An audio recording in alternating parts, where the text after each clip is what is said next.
Everyone, welcome to my channel living life with UPSC and nature. तो जैसा कि हमने डिस्कस किया था कि हम बीपीएससी सीरीज़ को डिस्कस करने वाले हैं आने वाले दिनों में, तो हमने बीपीएससी से रिलेटेड जो भी टॉपिक्स होंगे उसको डिस्कस करेंगे। तो हमने कल डिस्कस किया था कि मॉडर्न हिस्ट्री से जो 20 मार्क्स के क्वेश्चन आते हैं उसको हम कवर करेंगे, और मॉडर्न हिस्ट्री में भी जो 10 टॉपिक्स होते हैं उसको कवर करेंगे। तो आज हम मॉडर्न हिस्ट्री के उन्हीं 10 टॉपिक्स में से एक टॉपिक को यहाँ पर डिस्कस कर रहे हैं। तो आज हमारा टॉपिक है भारत में यूरोपियों का आगमन। तो आप जानते होंगे कि भारत में यूरोप से सबसे पहले पुर्तगाल आए थे और भारत की खोज वास्को डी गामा ने की थी। तो आइए हम जानते हैं आज में पुर्तगाली आगमन के बारे में। तो आज हम जानेंगे कि वास्को डी गामा, सबसे पहले हम जानेंगे वास्को डी गामा के। वास्को डी गामा 1698 ईस्वी में आए थे भारत। वो पुर्तगाली नाविक थे। 90 दिनों की समुद्री यात्रा के पश्चात वो केप ऑफ गुड होप में रुके थे। बहुत बार क्वेश्चन आता है कि भारत की खोज के दौरान वास्को डी गामा कहाँ पे रुके थे, तो वे केप ऑफ गुड होप में रुके थे। रास्ता भूलने के कारण वो भूल गए थे कि उनको भारत किस रास्ते से जाना है। तो उनको एक गुजराती व्यक्ति जो कि अब्दुल मलिक थे, उन्होंने उनकी सहायता की थी, उन्हें रास्ता बताया था, और उन्हीं की सहायता से वे भारत के कालीकट के पश्चिम तट पे पहुंचे थे। बहुत बार ये क्वेश्चन आता है कि वास्को डी गामा भारत के कालीकट के किस तट पे आए थे, तो आपको वहाँ पे पता होना चाहिए कि पश्चिमी तट पे आए थे। वास्को डी गामा का स्वागत जमोरिन राजा ने किया था। ये क्वेश्चन भी बहुत इम्पोर्टेंट है। ये बहुत बार क्वेश्चन आ चुका है कि वास्को डी गामा का स्वागत किस राजा ने किया था, तो जमोरिन ने किया था। वास्को डी गामा काली मिर्च का व्यापार किए थे और 60 गुना अधिक मुनाफा कमाए थे। और इसी के साथ वास्को डी गामा दूसरी बार भारत आए तो वो 1502 ईस्वी में आए थे। तो यहाँ पे हमने वास्को डी गामा के बारे में कवर किया कि वास्को डी गामा पहली बार 1498 ईस्वी में आए थे, दूसरी बार 1502 ईस्वी में आए थे। उनका स्वागत जमोरिन राजा ने किया था और कालीकट के पश्चिमी तट पे किया था। और यहाँ पे एक ये भी क्वेश्चन आ सकता है कि वास्को डी गामा पहले यात्री थे, दूसरे यात्री थे, तो वास्को डी गामा पुर्तगाली पहले यात्री थे। अब हम बात करते हैं पेड्रो अल्ब्रेज केब्राल के बारे में, जो कि 1500 ईस्वी में भारत आए थे, वो भी पुर्तगाल से थे। तो पेड्रो अल्ब्रेज केब्राल जो हैं वो दूसरे पुर्तगाली यात्री थे। हम यहाँ पे ज़्यादा डिटेलिंग में नहीं पढ़ेंगे क्योंकि बीपीएससी फैक्ट्स पूछता है और हम प्री के पर्पज़ से पढ़ रहे हैं। तो मैं यहाँ पे आपको फैक्ट्स बता रही हूँ जो इम्पोर्टेंट फैक्ट्स है। तो हम यहाँ पे अब जानेंगे कि पुर्तगाली पहली फैक्ट्री कब स्थापित हुई। तो 1503 ईस्वी में स्थापित हुई थी और कोचीन शहर में स्थापित हुई थी। पुर्तगाली दूसरी फैक्ट्री 1505 ईस्वी में कन्नूर में स्थापित हुई थी। पुर्तगाली वायसराय, मैं यहाँ पे आपको एक चीज़ बताना चाहती हूँ कि वायसराय कौन होते थे। वायसराय जो होते थे पुर्तगाल के जो राजा और रानी होते थे उनके प्रतिनिधि होते थे, उनके प्रतिनिधि को हम वायसराय बोलते थे। तो पुर्तगाली वायसराय, तो जो पहले वायसराय थे वो फ्रांसिस्को डी अल्मेडा थे। वो 1505 ईस्वी से में आए थे और 1509 ईस्वी तक हमारे भारत में रहे थे।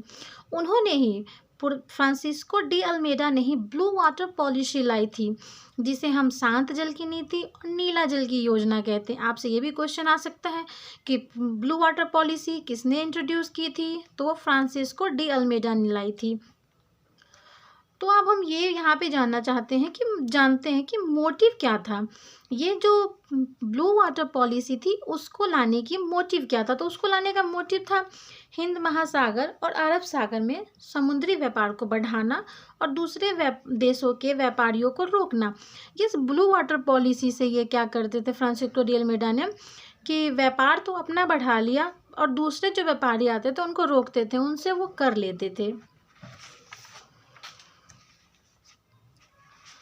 अब हम बात करते हैं दूसरे वायसराय के बारे में, जो कि थे अल्फांसो डी अल्बुर्ग। वो 1509 ईस्वी में भारत आए थे और 1515 ईस्वी तक भारत में रहे थे। अल्फांसो डी अल्बुर्ग जो थे वो भारत में पुर्तगाली साम्राज्य के वास्तविक संस्थापक माने जाते हैं। उन्होंने उनके जो पॉलिसीज़ थे, उन्हीं के पॉलिसीज़ ने क्या किया कि भारत में एक उनकी पैठ बैठाई कि उनके जो भी डिसीजन थे, उन्हीं के डिसीजन के कारण भारत में पुर्तगाल के व्यापार वृद्धि किए थे। आज हम जानते हैं अल्फांसिस्को डी अल्बुकर्क के बारे में। तो उनके जो कार्य थे, उन्होंने क्या किया, सबसे पहले उन्होंने ब्लू वाटर पॉलिसी को बंद कर दिया। वो वास्तविक संस्थापक तो थे ही, उनके डिसीजंस के बारे में भी हम जान रहे हैं। उन्होंने सबसे पहले ब्लू वाटर पॉलिसी को बंद कर दिया। 1510 ईस्वी में बीजापुर के शासक आदिल शाह यूसुफ से गोवा जीत लिया। पुर्तगालियों की संख्या को बढ़ाने के लिए उन्होंने ये आदेश दिया कि आप अस्थायी बस्तियां बसाइए और हिंदू महिलाओं से विवाह कीजिए ताकि उनकी जनसंख्या बढ़ सके। अब हम तीसरे वायसराय की बात करते हैं, जो कि नीनो डी कुन्हा, जो कि 1529 ईस्वी में आए थे और 1538 ईस्वी तक भारत में रहे थे। 1530 ईस्वी में कोची के स्थान पर गोवा को पुर्तगालियों की नई राजधानी बना दी थी इन्होंने। यानी कि 1530 में इन्होंने क्या किया था, कोची की जगह गोवा को पुर्तगाली की राजधानी बना दी थी, उन्होंने चेंज कर दिया। अब हम यहाँ पे जानेंगे कि उन्होंने मद्रास के सैन थोमा, बंगाल के हुगली और द्वीप में पुर्तगाली बस्तियाँ नगर स्थापना की थी। तो हम इसे यहाँ पे मैप के थ्रू भी बताते हैं कि जैसे यहाँ पे आपको कभी कभी मैप के, जैसे कि प्री के हिसाब से तो इम्पोर्टेंट नहीं है, लेकिन मेंस के हिसाब से थोड़ा सा आता है कि हमें मैपिंग आनी चाहिए। तो यहाँ पे उनके जो स्थापना की थी उन्होंने नगर की, उसको यहाँ पे मैप पे बताया गया। यहाँ पे हुगली शहर है, यहाँ पे कोची, यहाँ पे गोवा, यहाँ पे मद्रास, यहाँ पे द्वीप के एक्चुअली काठियावाड़ नगर की उन्होंने स्थापना की थी। यहाँ पे एक चीज़ बहुत इम्पोर्टेंट चीज़ है, वो है कार्टस अल्मेडा पद्धति। कार्टस अल्मेडा पद्धति के बारे में हमें जानना ज़रूरी है। कार्टस अल्मेडा पद्धति एक बहुत इंपॉर्टेंट है। इसमें क्या होता था ना कि ये जो एक तरीके का परमिट है, इसके बिना कोई भी अरब सागर में प्रवेश नहीं कर सकता था। यहाँ तक कि जो राजा अकबर थे, उनको भी प्रवेश करना इन्होंने मना कर दिया था। तो और ये क्या करते थे, कार्टस अल्मेडा पद्धति के ही अंडर ये क्या करते थे कि छोटे व्यापारियों से कर का एक नाम था चुंगी, वो कर अदा करते थे और उन्हें संरक्षण प्रदान करते थे कि समुद्र में जो भी लुटेरे आएंगे उनसे हम आपको संरक्षित करेंगे, जो कि एक तरीके से उनका व्यापार ही था। वही पहले हमला करते थे और वही संरक्षण के नाम पे कर लेते थे। आइए हम अब बात करते हैं पुर्तगालियों की देन। उन्होंने हम पे शासन किया, बहुत सारे युद्ध भी हुए, बहुत सारी छीन झपट भी की, लेकिन उनकी कुछ देन भी है जो हमारे भारत देश में है। वो है कि उनकी देन क्या क्या। भारत और जापान के बीच में जो हमारा व्यापारिक संबंध बना था, वो पुर्तगालियों के कारण ही बना था। वो ही पहले जापान से व्यापार किया करते थे। भारत में जो तंबाकू है, मूंगफली है, आलू है, मक्का है, इसकी खेती पहले नहीं हुआ करती थी। पुर्तगालियों ने ही इसकी खेती का शुरुआत किया। भारत में जहाज का निर्माण सबसे पहले कालीकट और दूसरा गुजरात में पुर्तगालियों ने ही किया। प्रिंटिंग प्रेस की स्थापना पुर्तगालियों ने की थी और भारत में सबसे पहला प्रिंटिंग प्रेस 1556 ईस्वी में गोवा में हुआ था। फैक्ट जो हमें जानना जरूरी है वो है क्या कि पुर्तगाली सबसे पहले भारत आए थे, सबसे पहले, और सबसे लास्ट में भारत छोड़ कर गए थे। यानी कि 1661 ईस्वी तक क्या था ना कि पुर्तगाली का अधिकार था हमारे देश में। जैसे कि दमन हो गया, द्वीप हो गया, गोवा हो गया, इनको उन्होंने 1661 में छोड़ के गए हैं। वो प्री के पर्पज से पुर्तगालियों के बारे में हम अब इतना ही जानेंगे। अब हम जानेंगे दूसरे यूरोपीय कंट्री के बारे में जो हमारे भारत देश में आए थे, वो थे डच। तो अब हम यहाँ पे पढ़ेंगे भारत में डचों का आगमन।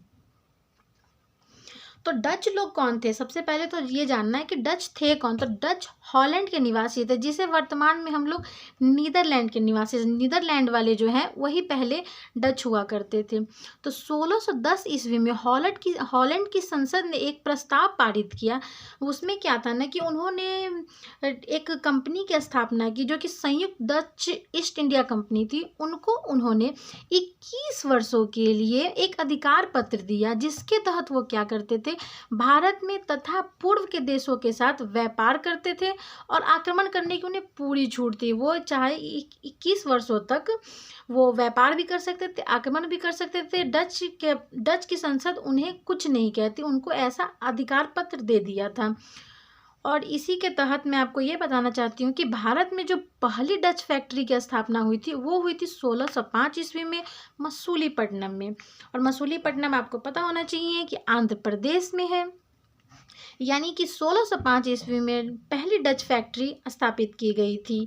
डच लोग जो थे वो सूती वस्त्र और मसालों का निर्यात करते थे। मुख्यतः मैं यहाँ पे कहूँगी कि मुख्यतः सूती वस्त्र और मसालों का निर्यात करते थे, साथ में वो चंदन का भी निर्यात करते थे, लेकिन मुख्यतः जो बहुत मात्रा में करते थे वो सूती वस्त्र थे और मसाले थे। एक बहुत ही प्रमुख युद्ध है जो कि डच और अंग्रेज के बीच लड़ा गया था, उसका नाम दिया गया है वेदरा का युद्ध। तो वेदरा का युद्ध जो था वो 1759 ईस्वी में लड़ा गया था। और इसमें क्या ये अंग्रेज और डच के बीच हुआ था, जिसमें डच की पराजय हो गई थी। और इसी युद्ध के बाद डच हमेशा के लिए भारत के व्यापार से बाहर हो गए थे। अब हम यहाँ पे जानेंगे कि डचों द्वारा भारत में स्थापित प्रमुख कारखाने। डच ने बहुत सारे कारखाने हमारे भारत देश में स्थापित किए, लेकिन जो प्रमुख कारखाने थे उनके बारे में हम यहाँ पे जानेंगे। तो सबसे पहले हम जानेंगे मसूलीपट्टनम के बारे में, जो कि 1605 में स्थापित की गई थी। एक पुलिकट है जो कि 1610 में स्थापित की गई थी। सूरत जो कि 1616 में स्थापित की गई थी। चिनसुड़ा जो कि 1630 में स्थापित करी गई थी। कारिकल जो कि 1645 में स्थापित की गई थी। नागपट्टनम जो कि 1658 ईस्वी में स्थापित की गई थी। कोची 1663 ईस्वी में स्थापित की गई थी। इन जगहों पे डच लोगों ने काफ़ी सारी कारखानों का स्थापना किया था। और ये एक तरीके से इम्पॉर्टेंट है। ये आता है कि डच द्वारा, आपको क्वेश्चन कैसे आएगा कि डच द्वारा स्थापित कारखाने, उसमें दिया होगा मसूलीपट्टनम, पुलिकट और या फिर बंगाल, ऐसे देकर उसमें से आपको सही जोड़ना होगा, या फिर इनमें से कोई नहीं, या फिर इनमें से सभी, ऐसा आपको टिक आउट करना होगा। तो अब इसी के साथ मैं अपने वीडियो को ख़त्म करती हूँ और मिलती हूँ नेक्स्ट वीडियो में। Thank you so much. मुझसे जुड़े रहिए, मेरे चैनल को लाइक कीजिए, कमेंट कीजिए, सब्सक्राइब कीजिए।